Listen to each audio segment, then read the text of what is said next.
Monday Health Minutes, sponsored by Valley Health. Hi, I'm Melanie Schaefer. Welcome to Monday Health Minutes with Valley Health. Boy, changing your behaviors, either breaking a bad habit or starting a healthier one, can be really tough.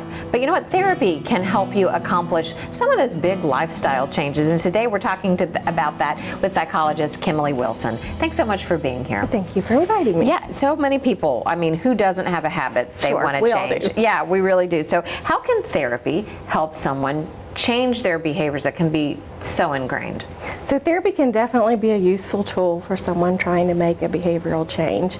Can be helpful for a lot of different reasons, but two reasons that come to mind. One would be therapists are trained in evidence-based strategies that have research base to change the behaviors that you want to make.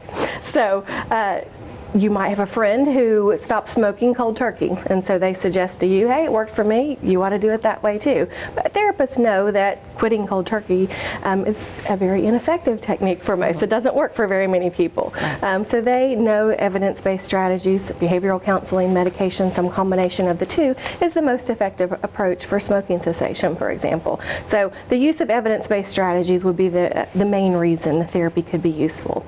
Another reason therapy can be useful when you're trying to make behavioral changes is that therapists are able to kind of help unpack some of the unhelpful beliefs and thoughts that oftentimes surround those behaviors, right? They're not behaviors in and of themselves. We oftentimes have very unhelpful thoughts and beliefs that contribute to those behaviors.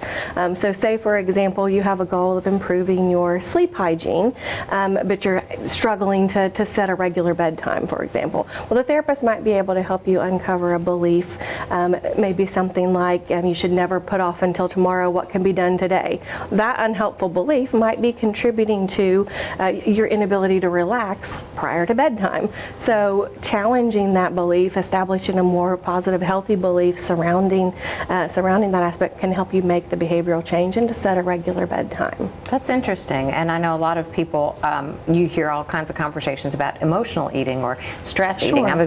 That's a big problem of mine. Sure, I get stressed, I a lot snack. of it, especially in Appalachia. Yeah, so therapy can help you maybe get to the bottom sources and like you said, have some strategies to help you stop that behavior and retrack. Absolutely. Learning why you engage in the behavior, what's contributing to it can be a key factor. A lot of people want to change. What role does that motivation play in seeking out this kind of therapy? A very big one. So motivation plays a huge role in making behavioral changes, so much so that there's a lot of research base that's led to the development of motivational interviewing strategies that therapists can use to kind of help gauge a patient's level of motivation and kind of help them through different stages of motivation. So there are several stages of change that have come out of this research. The first stage being the pre-contemplation stage, where the individual is not even really sure they have a problem. So if you think about the individual who says, what, me? I don't have a drinking problem. I can stop whenever I want to. They would be at that pre-contemplation stage. A couple of stages later, you have the preparation stage, where the person knows they need to make a change. They're ready to make a change. They may not know how to go about making that change. Hopefully, that's the point at which they're entering therapy, but not always. Right. And then one of the last stages is the maintenance phase, where the individual is actually working to sustain the behavioral changes that they've made. So motivational interviewing techniques can be very helpful, like I said, with a therapist to try to kind of work with the patient to help determine what stage are they in. Are they ready to make a change? Do we need to work here on providing some patient education about why the behaviors may be problematic and the benefits of making some of the changes? Are we in the stage where we're ready to get down to work and setting some new goals and monitoring those goals? Or have the changes been made, but we're really just looking to sustain the changes? Because even though changes can be made, the key is you have to sustain those changes over time. Right. Some great tips. I mean, everyone has behaviors that they would rather not, but to retrack that is so difficult. So this kind of behavioral change and therapy can really help you along that journey.